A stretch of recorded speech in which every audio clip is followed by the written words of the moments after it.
Olá, olá, tudo bem, pessoal? Tudo bem? Esse é o Memória Capixaba. Eu sou o Fábio Pirajá, trazendo nossas pesquisas, né, sobre a história do Espírito Santo nesses 500 anos. E a gente vai e volta, né? A gente vai para algum município, alguma comarca e volta no tempo e vai para as navegações e vem para a invasão pirata no século XVIII e vem para os anos 70, como agora, por exemplo, né? Na revista Manchete, de 1972, que fez uma interessante matéria aqui, gente, acerca da proclamação da independência em 1822, o centenário em 1922 e a abolição da escravatura em 88, 1888 e a independência e a abolição segundo a ótica dos capixabas, né?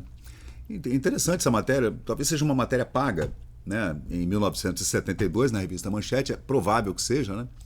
E ela é uma página estranha, eu achei meio estranho, mas é matéria paga com certeza, né? Os capixabas receberam com entusiasmo a independência e a abolição da escravatura. 1822, olha só que interessante isso aí. Eu achei estranho, né? Mas tudo bem. Tá aqui, ó. Não é nem uma página, não, era era uma página e a outra página posterior, né? Na revista Manchete.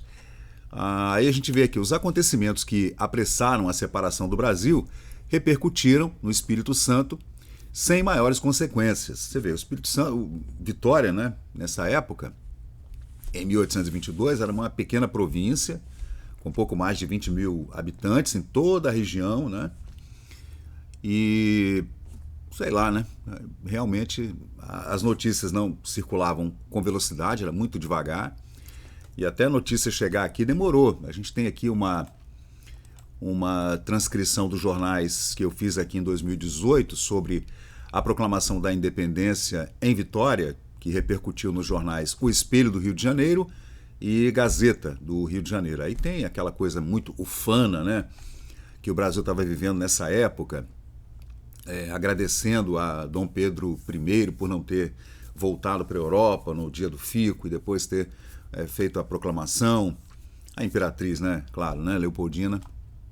Aí a gente vê aqui, eu até fiz uma transcrição que eu trago aqui para vocês nessas ferramentas que a gente utiliza, muitas ferramentas, né, como o ChatGPT, como o Bard, o Gemini do Google, que fazem essas maravilhosas mágicas de inteligência artificial. Aí você pega um texto, esse texto, por exemplo, aqui, gente, é um texto dos anos 70, tudo bem. Mas eu pedi para fazer uma correção do texto, né? E esse texto é um texto da década de 20 do século XIX. Então, ele tem muitos verbos escritos de forma diferente, nos seus tempos diferentes. Por exemplo, no verbo foi, por exemplo, foram, era escrito forão, com aotil.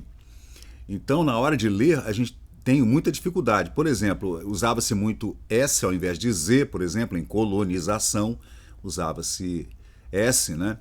O português era outro português, né, gente, no século XIX, início do século XIX, né? Então, em 1822, olha lá, os jornais do Rio proclamavam dessa forma e isso foi depois copiado para os jornais aqui de Vitória. Vitória, nessa época, tinha muitos jornais, muitos. Cachoeiro tinha seus jornais, Muqui também, né? Então, viva a Constituição do Brasil, viva a Imperatriz do Brasil, veja. Viva a dinastia da Casa de Bragança imperante no Brasil, viva a independência do Brasil. Semelhantes vivas foram reproduzidos em todas as vilas subalternas daquela província, aqui no Espírito Santo, né? O eco ressoou nos sertões e lá mesmo em suas freguesias foi Vossa Majestade Imperial, que está aqui VMI, Vossa Majestade Imperial, aclamado imperador com unânime vontade e geral demonstração de respeito e do amor ao sagrado nome de Vossa Majestade Imperial, Imperador do Brasil, Senhor, deixará de extasiar-se em transportes de regozijo, vendo o seu país elevado à maior categoria, a categoria de império, império do Brasil, do que aquela que lhe pretendiam roubar os facciosos decretos de 29 de setembro do ano passado, 1821, arrancando-lhe das mãos o majestoso cetro de sua majestade para lançar-lhes em vergonhosos grilhões do cativeiro e colonização. Legal o texto, né? Muito ufano, realmente. Há muito tempo, imperial senhor, que a província do Espírito Santo lhe teria antecipado nestes sentimentos, se não fosse obrigado a seguir na ordem política e na ordem física que lhe tinham prescrito a natureza. A Deus restava agradecer tantas graças e benefícios. A Deus, né? Tudo se encaminha ao seu templo. Tudo se encaminha ao seu templo. Aí segue o texto aqui. Cadê? Ali está o texto no chat GPT, né? Deixa eu jogar aqui para cima para vocês verem, ó. Tá lá, ó. Cadê? Opa. Aqui. Esse é o texto que está aqui nessa pesquisa, ó. Vejam, gente, como eram os jornais do Brasil em 1822. Aqui é um texto dos capixabas, não é, falando sobre a independência do Brasil nos jornais aqui do Espírito Santo, que reproduziram, né, a visão dos capixabas na capital federal, na capital do Império, que era o Rio de Janeiro, né, em 1822, agradecendo primeiramente à imperatriz do Brasil, né, e depois ao Dom Pedro I, né. Tudo se encaminha ao seu templo, ao templo de Deus. Seus levitas se prostram perante os seus altares e parece que os anjos se vieram incorporar aos homens para lhe renderem as oblações. Eu pedi somente para o chat GPT fazer uma correção do texto, não pedi para ele atualizar a gramática. Então eu estou lendo o texto simplesmente corrigido, tá? Você pode também pedir para que o chat GPT faça uma atualização gramatical. Então ele vai colocar os verbos nos tempos atuais, vai fazer as correções gramaticais, ortográficas e de pontuação, etc., né? O trovão invejava os brados das bombardas aplaudindo este ato, e os fogos de artifício subindo aos ares faziam emulação aos cometas e às estrelas, que acanhadas se ocultavam por entre as veias da atmosfera. Você vê que o texto, gente, ele está tão carregado de emoção que o escritor, né, ele não se furta a mostrar a sua afã, né, e o seu, né, mais alto clamor, né, pelas ordens divinas de Deus, né, e também do imperador do Brasil, né, por essa independência maravilhosa. Você vê que era uma coisa que o Brasil queria realmente, né, a independência do país, né. É o que a gente está vivendo hoje, né? Nós hoje estamos querendo também a independência do Brasil, querendo primeiro a liberdade de expressão e depois a independência, né? Eram 3 horas da tarde quando, recolhido o governo, se dispôs um magnífico banquete em um grande salão do palácio, onde foram admitidas sem preferência todas as pessoas que couberam por primeira coberta. Membros do governo e comandantes das armas serviram à mesa de iguarias e pratos. Passou-se ao dizer que estava na segunda sala para dar tempo a fazer-se a primeira para os que não couberam nela. Quer ver? Então ele faz uma... Vê como é que era o português da época, gente? Eles serviram primeiro aos membros do governo e também aos comandantes das armas, né? Do exército e da marinha, os pratos, né, desse banquete que foi oferecido no palácio para comemorar a independência do Brasil em 1822. Aí passou-se depois à segunda sala a servir as pessoas que estavam na outra sala do palácio, porque não couberam na primeira sala, né? Então voltaram-se para a terceira sala, onde estavam efígies do imperador e da imperatriz, e começaram os brindes à independência do Brasil, ao imperador e à dinastia de Bragança pelo corregedor, e por último o entusiasmo arrancou este do fundo dos corações: viva quem quer morrer pelo Brasil. Rasgou-se tudo com muitos vivas, e pulos de alegria ao choque patriótico, e as mesmas montanhas pareciam estremecer e saltar de júbilo aos estampidos da artilharia. Então assim foram, né, as comemorações da independência do Brasil em Vitória, relatos nos jornais do Rio de Janeiro em 1822 e em 1823. Ainda falando sobre a revista Manchete de 1972, que faz um retrospecto sobre a independência em Vitória. Esses acontecimentos, os acontecimentos que apressaram a separação do Brasil repercutiram no Espírito Santo em 1822, sem muitas consequências, como eu abri aqui o vídeo falando, né?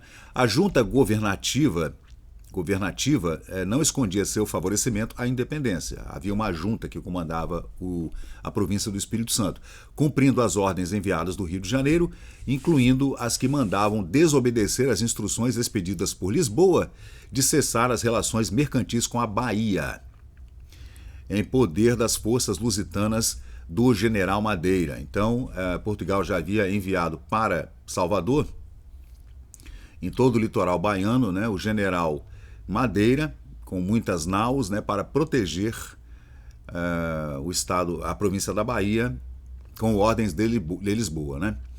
Quando ocorreu o 7 de setembro, não se registrou, como em outras partes do Império, mudança violenta de membros do governo. Isso não aconteceu aqui na província do Espírito Santo, né?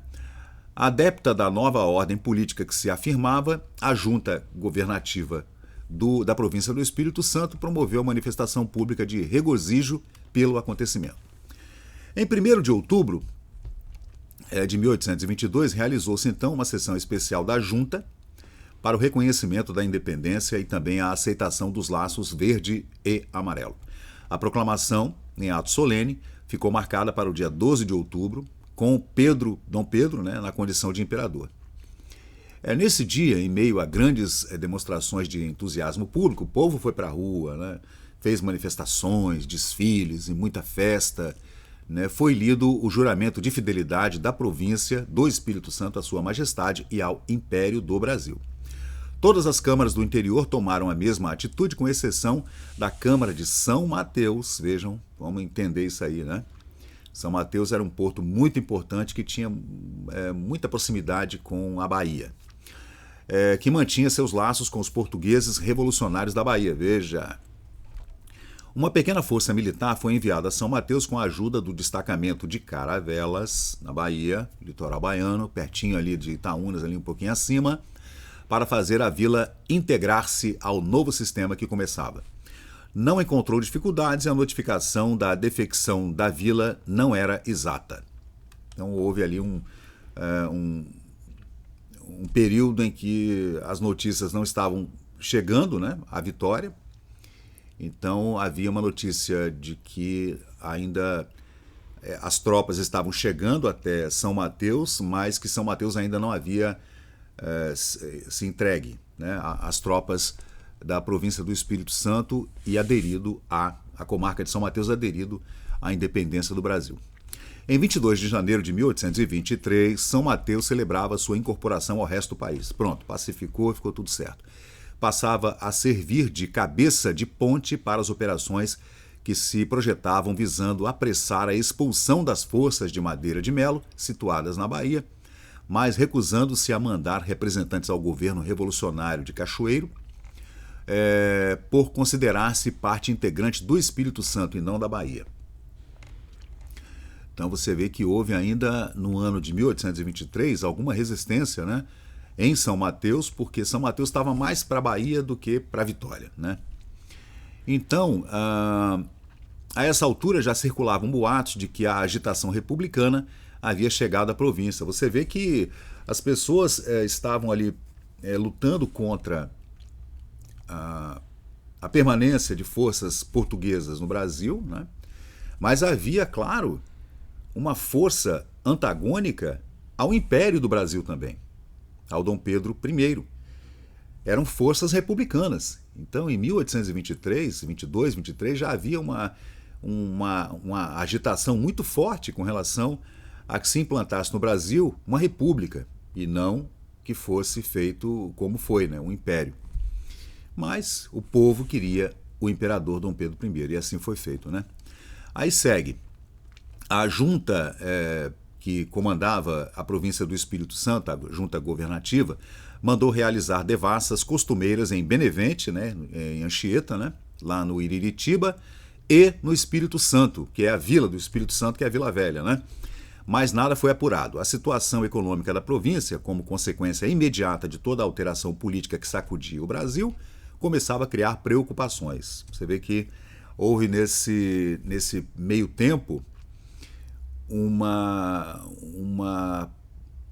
parada nos tratos da burocracia estatal brasileira, né? Que antes era uma colônia ligada diretamente a Portugal, não era bem uma colônia, né? Fazia parte do Reino Unido, na verdade, né? O Brasil foi elevado a reino, né? Então, desde a chegada de Dom João VI, né? Pai de Dom Pedro I, avô de Dom Pedro II, bisavô da princesa Isabel, etc.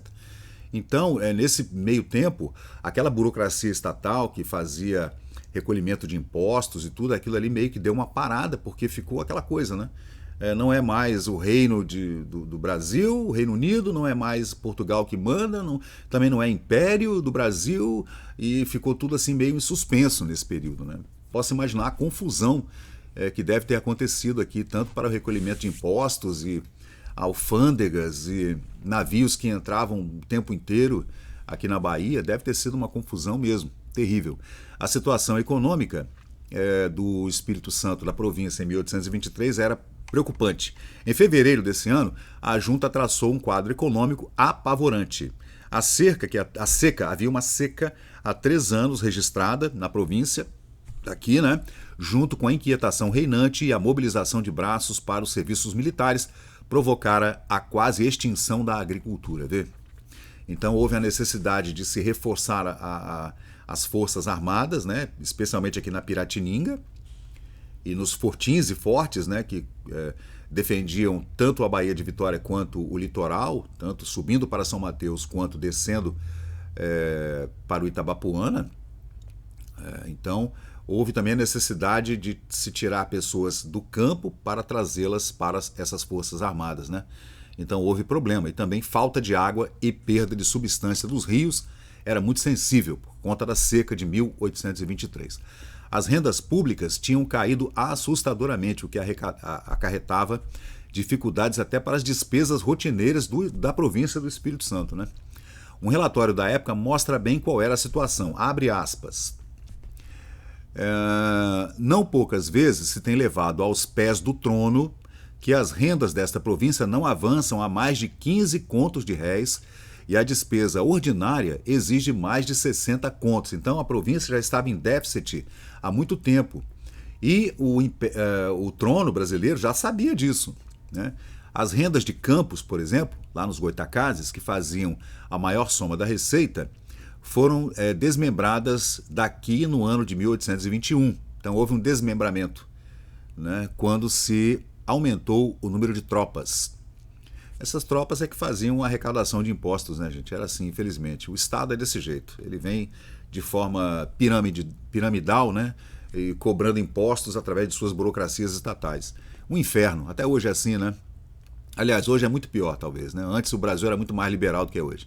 Hoje, com esse novo IVA aí de quase 30%, o maior imposto do mundo. Então hoje está muito pior. Então vamos lá, continuando, em 1822. A isto acresce um importante objeto da civilização dos índios do Rio Doce, cujo serviço para infalivelmente por falta de numerário para se continuar. Então estava havendo também uma, digamos, eles chamam de civilização, mas trazer os índios para dentro da burocracia estatal, tanto para trabalhar quanto para, né, catequizar, etc. Ainda o Brasil ainda vivia nesse período, né? O Espírito Santo era muito populoso de tribos indígenas de todas as espécies, especialmente na região do Rio Doce, né? Das Minas Gerais para o Rio Doce. As considerações destas desgraças são patentes aos olhos de Vossa Excelência. Então esse foi um relatório enviado pela Junta Governativa do Espírito Santo ao ministro do Império em 1821, falando sobre essa seca terrível no Espírito Santo, que já durava muitos anos, né? A falta de água, a falta de pessoal para as forças governamentais e forças armadas aqui na Piratininga, e também o déficit no nosso erário régno, que era de 45 contos de réis. Em 1922, então, no período. Eu estou lendo, gente, esse relato da revista Manchete de 1972, falando como os capixabas receberam a independência em 1822 e também a abolição da escravatura, né? E também outras datas importantes, como é que os capixabas receberam essas datas, né? Então, vamos continuar aqui. Em 1922, no período monárquico, os capixabas adestraram-se na política e forjaram uma boa consciência cívica, como registram os livros da época no centenário da independência. Em 1922 foi o centenário, foi uma festa enorme no Brasil, gente. Houve uma feira mundial, foi uma coisa incrível. Foi em 1922 que o Roquete Pinto fez os primeiros experimentos para o rádio no Brasil, né? Foi a primeira transmissão radiofônica do Brasil, foi no centenário da independência, né? Vieram mandatários do mundo inteiro, reis e rainhas e presidentes, etc. Né? Foi uma festa incrível no Rio de Janeiro, né? Mas a atrasada economia rural do Brasil na época não constituía motivo de estímulo para a maioria da população marginalizada. Esse é um texto de 1922, tá? Para a abolição da escravatura, que aconteceu em 1888, a intelectualidade do Espírito Santo teve um papel destacado. Realmente havia um movimento abolicionista muito forte aqui no Espírito Santo, muito forte mesmo. A Lei Áurea foi saudada na província com alegria e o povo estava entusiasmado, né? Antes da Lei Áurea, a gente sabe que haviam já a Lei do Sexagenário, né, e outras leis, a Lei do Ventre Livre e outras leis que vieram a reboque da Lei Aberdeen, lei inglesa, britânica, do Reino Unido, que acabou com a escravidão pelo Atlântico, né? Até os Estados Unidos também, e chamada Lei Eusébio de Queiroz aqui no Brasil. Mas o abandono das fazendas dos escravos conduziu fazendeiros não só ao despeito, como à verdadeira ruína econômica. Você vê que houve realmente um colapso, né, na economia das fazendas brasileiras, dos moinhos e olarias, etc., né, por conta da abolição, né? Muita gente faliu, literalmente. Iriam assistir atônitos ao evento da República, que aconteceu em 1889, um ano depois da abolição, e subsequente exílio de Dom Pedro e da princesa Isabel, que era regente no Brasil. A primeira mulher a comandar a política no Brasil foi a Dona Isabel, né? A princesa. Afonso Cláudio, chefe do movimento abolicionista no Espírito Santo, que foi presidente da província, assumiu o governo do estado, mas não achou condições para realizar os planos que a propaganda republicana alardeava. Então havia muitos interesses que eram interesses de grandes latifundiários e fazendeiros no Espírito Santo que eram antirrepublicanos, né? Tudo isso é importante para se compreender como estava o Espírito Santo na época em que o país comemorava o centenário da independência. Você vê que o Rio de Janeiro já era uma capital à lá Paris, à lá Lisboa, né, à lá Viena.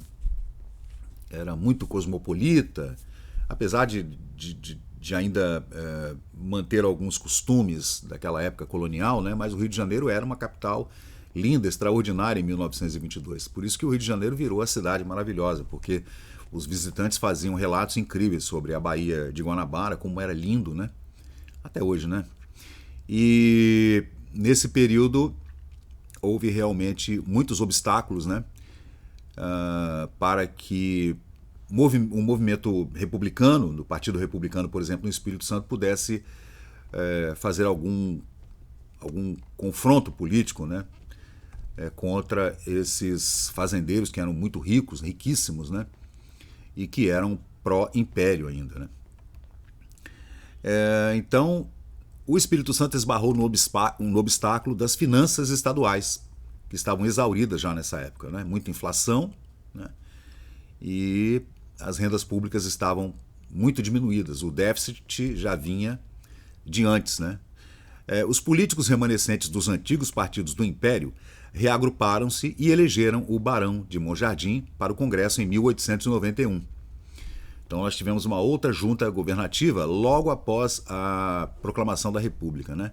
Mas a 2 de maio do ano seguinte foi promulgada a nova Constituição e realizada a eleição, e quem ganhou foi Muniz Freire, né? Incentivador da imigração italiana, o Muniz inaugurou o grande trecho da estrada de ferro sul do Espírito Santo e realizou outros empreendimentos administrativos muito importantes. Então houve ali uma ruptura entre o Monjardim e o Muniz Freire, e dali para frente o Espírito Santo começou a ter um alento econômico e um desenvolvimento, mesmo que pequeno, mas começou devagarzinho ali com o Muniz Freire, né?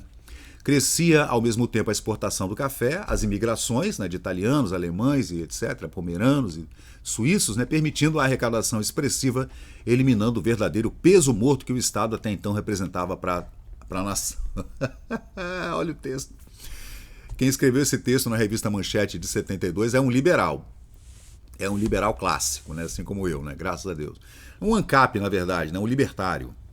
O ideal seria uma sociedade de leis privadas, que não houvesse governo algum, né? Aí está falando aqui que o orçamento, 5 vezes maior do que o da antiga província, o novo orçamento do Estado do Espírito Santo, na administração do Muniz Freire, possibilitava o saneamento de Vitória e o crescimento da zona urbana em ritmo bastante acelerado. Você vê que é ali que começaram os aterros aqui da Vila Moscoso, né, do Parque Moscoso, os aterros todos ali, o saneamento, que estava tudo muito poluído em Vitória nessa época. Um casario antigo, da época da colonização, muita casa velha, igreja caindo aos pedaços. Vitória estava uma ruína nessa época. Mas o sucessor do Muniz Freire recebeu o governo com problemas, em virtude da queda do preço do café, e não chegou a cumprir metade do tempo do seu mandato, renunciando a ele. No governo do Henrique Coutinho, que foi de 1904 a 1908, houve a inauguração em Vitória do bonde puxado a burro. Vamos lá. Assumiu depois o presidente, como naquela época eram chamados os governadores, o Jerônimo Monteiro. O Jerônimo ficou até 1912 executor proveitoso do programa administrativo do Espírito Santo naquela década de 1910, né? Em novembro de 1908, foi deflagrada a primeira greve operária do Espírito Santo. Essa greve, falando sobre essa greve, nós temos aqui no Memória Capixaba, no Facebook, uma pesquisa feita especialmente sobre essa primeira greve no Espírito Santo, né? Que foi uma greve na Estrada de Ferro. E tem também as obras do Henrique Coutinho, do Marcondes de Souza e do Jerônimo Monteiro, do Bernardino Monteiro também, que era irmão dele. Que depois foram desafetos e brigaram, a briga política terrível, que deu tiroteio, etc., que também está aqui no canal do Memória Capixaba. Aí o que aconteceu? Essa primeira greve da Estrada de Ferro, em Cachoeiro de Itapemirim, aconteceu em 1908. Eles cruzaram os braços por 3 dias em protesto contra o atraso do pagamento dos salários. O Bernardino Monteiro, que era o primeiro presidente no período da Primeira Guerra Mundial, expressou a opinião de que o café era o resumo da economia do Espírito Santo nos dias da República Velha, nos primeiros anos da República. Eles chegaram a cobrir 95% da receita estadual em 1903, o café. Você vê, colocaram todos os ovos numa cesta só. Aí, quando aconteceu o crash da Bolsa em 29, você vê o que aconteceu. Foi uma segunda crise econômica terrível no Espírito Santo, assim como a crise que aconteceu com fazendeiros e latifundiários e pequenas propriedades rurais no Espírito Santo e pelo resto do Brasil, com o advento da abolição da escravidão, né? Aí a sucessão do presidente foi marcada por uma política tumultuada do Bernardino Monteiro, né, que terminou em luta armada em Vitória, né, tiroteio, estado de sítio, confusão, e o presidente da República enviando tropas, Bernardino brigando com Jerônimo, uma confusão dos diabos, né, que aconteceu aqui em Vitória, inclusive com choque entre forças antagônicas, políticas e policiais, que deu tiroteio no Palácio Anchieta, inclusive.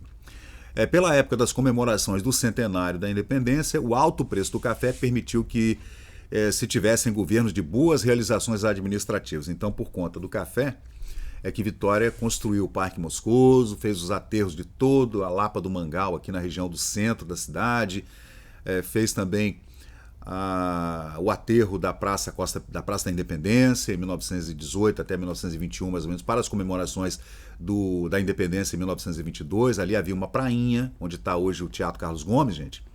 Ali era uma pequena enseadazinha, onde os barcos chegavam, ali era a prainha da Conceição. E pela época dessas comemorações do centenário, em 1922, o café era a principal commodity do estado do Espírito Santo, né? Foram construídas 2 pontes metálicas, né? A ponte da Ilha do Príncipe e a ponte para Vila Velha, uma ponte também sobre o Rio Doce e outra que liga a capital, Ilha de Vitória, ao continente. Então esse é só um relato breve aqui, né, gente, de como os capixabas, o olhar dos capixabas sobre a independência do Brasil em 1822 e também sobre o centenário da independência, um breve relato aqui na revista Manchete de 1972, né? Existem outras pesquisas interessantes aqui que nós fizemos ao longo desses anos. Essa, por exemplo, aqui, que eu até fiz já a correção no chat GPT, falando sobre como os capixabas, naquele período exato da independência, estavam debatendo, conversando e falando sobre a independência do Brasil em 1822, nos jornais do Rio de Janeiro, da capital do Império, né?